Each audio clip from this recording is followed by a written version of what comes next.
नमस्कार, मैं हूं जगत सिंह अवाना और आप देख रहे हैं सरेंडर टाइम्स। दोस्तों, राजनीति महत्वाकांक्षा का खेल है। इसमें जिसकी जितनी महत्वाकांक्षा उतना ही बड़ा उसके कर्म और उसके पाप भी और उसका फल भी उसको मिलता है। किस तरह किस किस रूप में मिल सकता है, फल का कोई नहीं बता सकता। दोस्तों, कभी भी भारत के इतिहास में कोई सरकार, चाहे वो बीजेपी की सरकार की मैं बात कर रहा हूं, बीजेपी की सरकार कभी संघ के कार्यालय में चलकर नहीं गई। चाहे वो अटल बिहारी वाजपेयी का दौर हो, आपको याद होगा जेपी आंदोलन के बाद जनता पार्टी की सरकार बनी, उसमें अटल बिहारी वाजपेयी और लालकृष्ण आडवाणी को मंत्री बनाया गया, परंतु वो मंत्री रहते हुए कभी संघ के कार्यालय में नहीं गए या संघ की चौखट पर उन्होंने दस्तखत नहीं दिया। उसके बाद अटल बिहारी वाजपेयी जब प्रधानमंत्री बने, उस समय स्वदेशी जागरण मंच और देश की आर्थिक स्थिति इतनी खराब थी कि आरएसएस बार बार पीएम को चेतावनी दे रहे थे, तत्कालीन पीएम अटल बिहारी वाजपेयी को चेतावनी दे रहे थे, परंतु फिर भी वो नहीं गए।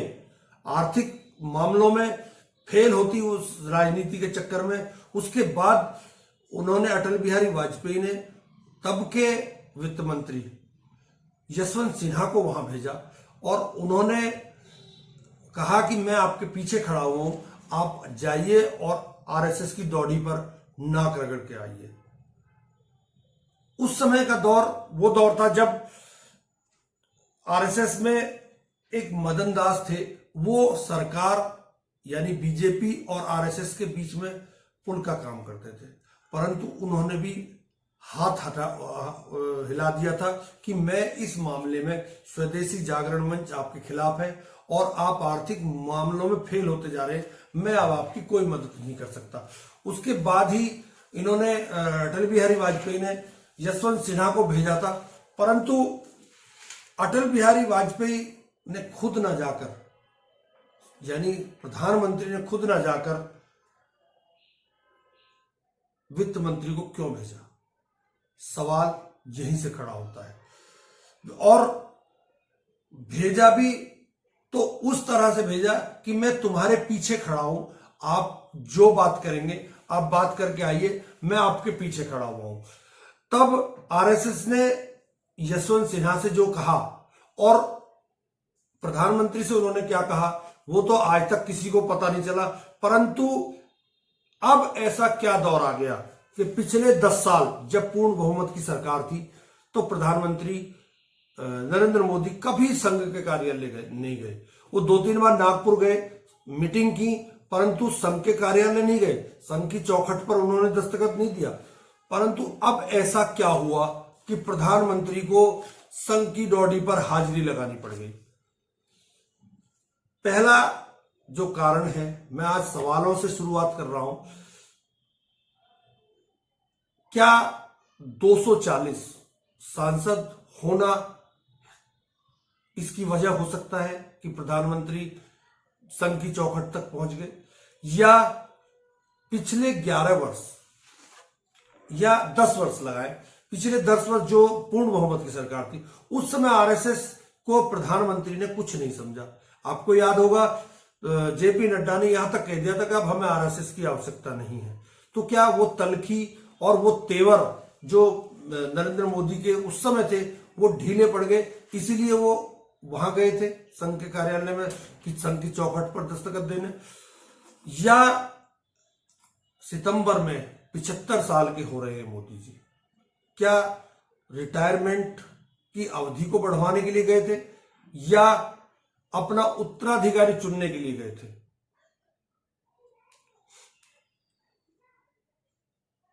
क्योंकि आपको याद होगा कि इस समय जो 2 बीजेपी के नेता हैं, एक है योगी आदित्यनाथ और दूसरे हैं अमित शाह, दोनों के बीच एक कोल्ड वॉर चल रहा है। उसी का परिणाम है कि बीजेपी उत्तर प्रदेश में आधी सीटों पर आ गई थी, परंतु योगी आदित्यनाथ अपनी लाइन अलग लेकर चल रहे हैं और अमित शाह अपनी लाइन अलग लेकर चल रहे हैं। दोनों में उत्तराधिकारी बनने की चाहत और महत्वाकांक्षा भी कहीं ना कहीं मोदी के नागपुर जाने का एक कारण हो सकती है। एक कारण यह है कि संघ जो बोलता है, संघ बोलता है कि हमें राम मंदिर बनाना था, हमने वो बना दिया। हमें धारा 370 लागू करवानी थी, वो हमने लागू करा दी। अब हम किसी मंदिर मस्जिद के नीचे कोई मंदिर नहीं ढूंढेंगे। परंतु उसके बावजूद भी योगी आदित्यनाथ अलग लाइन लेकर चल रहे हैं। क्या इसकी वजह से उसकी योगी आदित्यनाथ की शिकायत करने के लिए नरेंद्र मोदी वहां गए थे? क्योंकि इस समय आरएसएस योगी आदित्यनाथ के पीछे भी खड़ा हुआ कहीं ना कहीं नजर आता है। या जो आरएसएस और मोदी के जो रिश्तों में खटास आई थी, उसको पूरा करने के लिए या उस पर माफी मांगने के लिए नरेंद्र मोदी वहां गए थे। अब इन्हीं सवालों के इर्द गिर्द आज का ये वीडियो हमारा चलेगा। अब आप इन्हीं 4-5 सवालों को पकड़कर बैठिए और आप पहले नरेंद्र मोदी कल जाकर संघ के कार्यालय में किस तरह संघ की प्रशंसा करते हैं, ये सुनिए। सिद्धांत और आदर्श इस वटवृक्ष को ऊंचाई देते हैं। लाखों करोड़ों स्वयंसेवक इसकी टहनी, ये कोई साधारण वटवृक्ष नहीं, राष्ट्रीय स्वयंसेवक संघ भारत की अमर संस्कृति का आधुनिक अक्षय वट है। संघ एक वट वृक्ष है, इसकी छाया में मैं पला हूं, यह भी उन्होंने कहा था कल। ऐसा क्यों कहा? क्या नरेंद्र मोदी 75 साल का होने के बाद संघ ने उन्हें चेतावनी दे दी है? या आरएसएस राहुल गांधी के खिलाफ, जो राहुल गांधी इस समय आरएसएस और बीजेपी के खिलाफ आग उगल रहे हैं, उसके लिए नरेंद्र मोदी को बुलाया गया होगा? क्या आपको ऐसा नहीं लगता कि राहुल गांधी जिस तरह बोल रहे हैं? Achieved independence in 1947. He said that true independence in India was achieved when the Ram Mandir was built. He says that the constitution was not the symbol of our freedom. Mohan Bhagwat has the audacity to inform the nation every 2 or 3 days what he thinks about the independence movement, what he thinks about the constitution.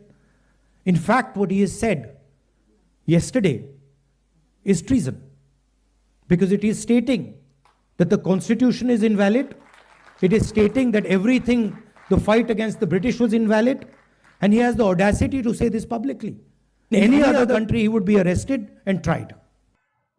Rahul Gandhi के ऊपर बोलने के चक्कर में ही करीब 20 जगहों पर इस तरह के केस चल रहे हैं, जो मानहानि के केस है, परंतु फिर भी वो मानने को तैयार नहीं है। क्या नरेंद्र मोदी इसीलिए वहां गए थे संघ के कार्यालय कि मैं उन्हें रोक सकता हूं या नहीं रोक सकता हूं? क्या आरएसएस ने राहुल गांधी को रोकने के लिए ग्रीन सिग्नल दे दिया है? अब मैं आपसे ही सवाल करता हूं कि अगर नरेंद्र मोदी वहां गए थे तो क्या सवाल लेकर गए थे और क्या जवाब लेकर आए हैं? मैं अब उन एक एक सवालों का जवाब अब आपको देता हूं।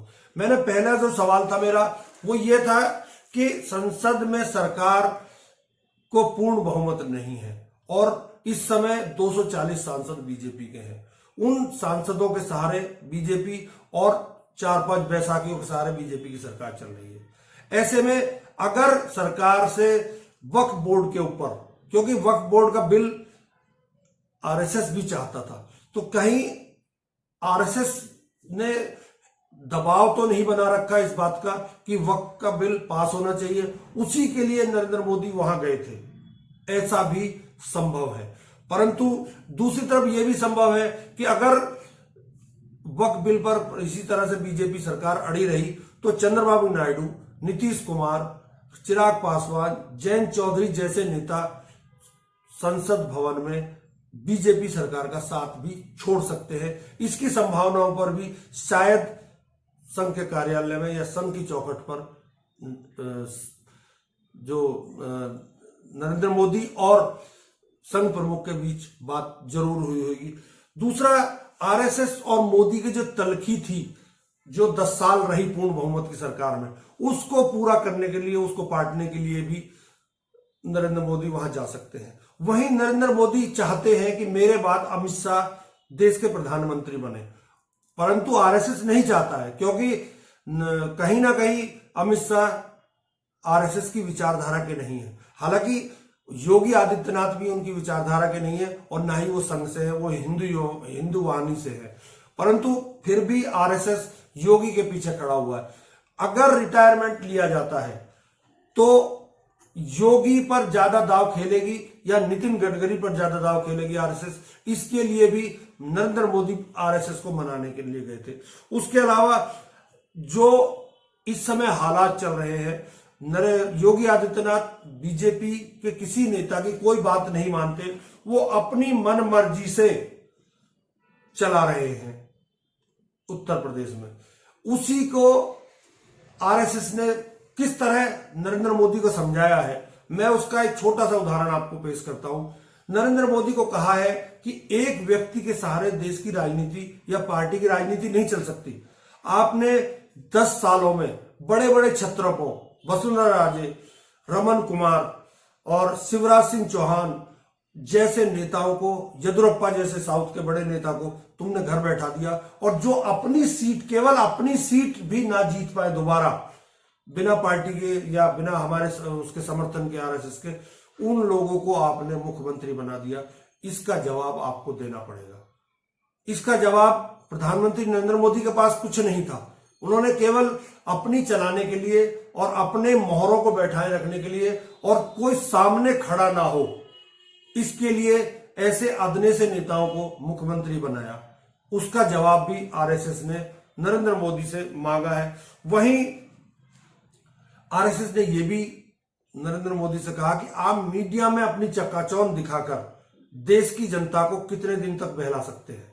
आप अपनी कमियों को छुपाकर, आप जो अडानी के मुद्दे को आगे लेकर आते हैं, आपने अडानी को बढ़ावा दिया और बाकी उद्योगों को इस देश में किस तरह से क्या असर हुआ है आपके सामने है। वहीं अमेरिका के मुद्दे पर भी आरएसएस ने नरेंद्र मोदी से सवाल किए हैं, परंतु नरेंद्र मोदी के पास इन सवालों के जवाब नहीं है कि वहां टैरिफ की बात बार बार धमकाकर क्यों ट्रंप बोल रहे हैं, इसका कोई जवाब नहीं है। वहीं दूसरी तरफ आरएसएस चाहता है कि या तो संजय जोशी या नितिन गडकरी या योगी आदित्यनाथ को बीजेपी का राष्ट्रीय अध्यक्ष बनाया हुआ जाए। वहीं नरेंद्र मोदी चाहते हैं कि अमित शाह को दोबारा से बीजेपी का राष्ट्रीय अध्यक्ष बनवा दिया जाए या जेपी नड्डा को ही दोबारा अध्यक्ष बनवा दिया जाए। हालांकि संविधान के अनुसार वो नहीं बन सकते, परंतु नरेंद्र मोदी चाहते हैं कि मेरा ही कोई मोहरा बने ताकि वो मुझे 75 साल होने के बाद कोई चैलेंज ना कर पाए। असली कारण यह है कि नरेंद्र मोदी रिटायरमेंट नहीं चाहते। वो चाहते हैं जब तक मैं चाहूं तब तक मैं प्रधानमंत्री बना रहूं, यानी 2029 में भी मुझे ही प्रोजेक्ट किया जाए प्रधानमंत्री। उसके लिए आरएसएस तैयार नहीं है। आरएसएस का कहना है कि एक व्यक्ति के सहारे राजनीति नहीं चल सकती। राजनीति के लिए आपको युवा चेहरों को और नए चेहरों को आगे लाना पड़ेगा, परंतु आप उन सीनियर चेहरों को जिनको आपने हाशिए पर डाल दिया है, उनको हाशिए पर डालकर भी आप कामयाबी नहीं दिला सकते। इसीलिए भी आरएसएस और बीजेपी का टकराव या नरेंद्र मोदी का टकराव था। नरेंद्र मोदी ये भी चाहते हैं कि अमित शाह को प्रधानमंत्री बनाया जाए। आरएसएस किसी भी कीमत पर अमित शाह को प्रधानमंत्री नहीं बनाना चाहता रिटायरमेंट के बाद। हालांकि रिटायर नहीं होंगे, परंतु कयास लगाए जा सकते हैं। अंदर से जो खबरें छनकर आ रही हैं वो अलग अलग चैनलों में अलग अलग तरीके से आ रही हैं। कुछ नरेंद्र मोदी के फेवर की आ रही हैं, तो कुछ जो यूट्यूबर हैं वो नरेंद्र मोदी के खिलाफ भी बात कर रहे हैं। उनका कहना है कि वो खाली हाथ गए थे वहां से और खाली हाथ ही आए हैं, केवल वहां बड़ाई करके आ गए आरएसएस की। आरएसएस को वटवृक्ष बता दिया और राहुल गांधी के खिलाफ एक्शन की वो मांग कर रहे थे, परंतु आरएसएस ने उसकी भी उनको परमिशन नहीं दी। और नरेंद्र मोदी चाहते थे कि वक्फ बिल को मैं वापस ले लूं, परंतु उस पर भी आरएसएस का कोई संतोषजनक जवाब नरेंद्र मोदी को नहीं मिला। इसीलिए शायद अब ऐसे कयास लगाए जा रहे हैं कि कल यानी मंगलवार को जब लोकसभा का सेशन शुरू होगा तो वक्फ का बिल आ सकता है। अगर विपक्षी टाइट हो गए यानी जो बीजेपी के साथ है उनमें चिराग पासवान, नीतीश कुमार, चंद्रबाबू नायडू और जयंत चौधरी अगर टाइट हो गए तो हो सकता है वक्त बिल रुक जाए, क्योंकि बीजेपी आरएसएस नहीं चाहती कि कांग्रेस सत्ता में आए। उसे यह पता है कि अगर एक बार आप इस बार सत्ता से चले गए तो फिर बहुत दिन तक हम सत्ता में वापस नहीं आ पाएंगे।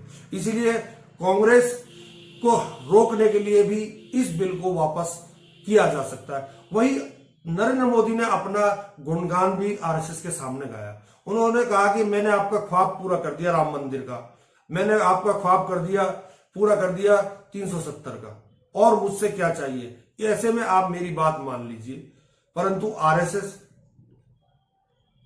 बिल्कुल भी नरेंद्र मोदी की किसी बात पर हां भरने के लिए तैयार नहीं है, और खास तौर पर अमित शाह के मामले में। ऐसे में सवाल उठता है कि यह टकराव आरएसएस और बीजेपी नरेंद्र मोदी का आगे जारी रहेगा। कौन अध्यक्ष बनेगा?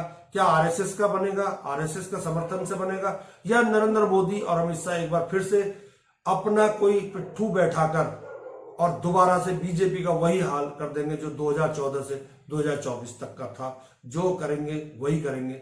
या हो सकता है वक्त बिल के चक्कर में अगर सरकार ने बिल को ठंडे बस्ते में नहीं डाला तो सरकार भी से समर्थन भी चंद्रबाबू नायडू, नीतीश कुमार ले सकते हैं। ऐसी भी संभावनाओं से इनकार नहीं किया जा सकता। अगर विश्लेषण अच्छा लगा हो तो कृपया कमेंट जरूर करें। बहुत बहुत धन्यवाद। नमस्कार।